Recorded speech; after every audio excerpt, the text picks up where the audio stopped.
ಕೃಷಿಕರ ಅನ್ನದ ಭಾಷೆ ಕನ್ನಡ. ಕೃಷಿಕ ಉತ್ತುವಾಗ, ಬಿತ್ತುವಾಗ, ತೂರುವಾಗ, ಕೇರುವಾಗ ಹುಟ್ಟಿದ ಭಾಷೆ ಇದು.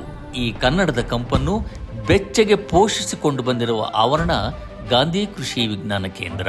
ಪ್ರಸ್ತುತ 60ರ ಸಂಭ್ರಮಾಚರಣೆಯಲ್ಲಿರುವ ಬೆಂಗಳೂರು ಕೃಷಿ ವಿಶ್ವವಿದ್ಯಾನಿಲಯ ಈ ಬಾರಿಯ ಕರ್ನಾಟಕ ಸುವರ್ಣ ಸಂಭ್ರಮ 50ಕ್ಕೂ ಸಜ್ಜಾಗಿದೆ. ಈ ಆವರಣದ ಕನ್ನಡ ಮನಸ್ಸುಗಳು ಕಟ್ಟಿಕೊಂಡು ಬಂದಿರುವ ಕನ್ನಡ ಸಂಘದ ವತಿಯಿಂದ ಈ ಬಾರಿಯ ಕನ್ನಡ ರಾಜ್ಯೋತ್ಸವ ಕಾರ್ಯಕ್ರಮವನ್ನು ಡಿಸೆಂಬರ್ 11ರಂದು ಬೆಳಿಗ್ಗೆ 10:30 ಗಂಟೆಗೆ ರಾಷ್ಟ್ರಕವಿ ಕುವೆಂಪು ಸಭಾಂಗಣದಲ್ಲಿ ಆಯೋಜಿಸಲಾಗಿದೆ. ಈ ಕಾರ್ಯಕ್ರಮವನ್ನು ಕರ್ನಾಟಕ ಸರ್ಕಾರದ ಕನ್ನಡ ಅಭಿವೃದ್ಧಿ ಪ್ರಾಧಿಕಾರದ ಅಧ್ಯಕ್ಷರು ಹಾಗೂ ಖ್ಯಾತ ಸಾಹಿತಿಗಳು ಆದ ಡಾಕ್ಟರ್ ಪುರುಷೋತ್ತಮ್ ಬಿಳಿಮಲೆ ಉದ್ಘಾಟಿಸಲಿದ್ದಾರೆ. ಈ ಕಾರ್ಯಕ್ರಮದ ಅಧ್ಯಕ್ಷತೆಯನ್ನು ಬೆಂಗಳೂರು ಕೃಷಿ ವಿಶ್ವವಿದ್ಯಾನಿಲಯದ ಕುಲಪತಿಗಳಾದ ಡಾಕ್ಟರ್ ಎಸ್.ವಿ. ಸುರೇಶ್ ನೆರವೇರಿಸಲಿದ್ದಾರೆ.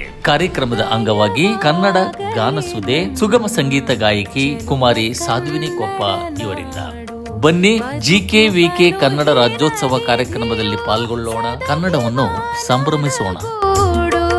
ಉದಯವಾಗಲಿ ನಮ್ಮ ಚೆಲುವ ಕನ್ನಡ ನಾಡು, ಬದುಕು ಬಲು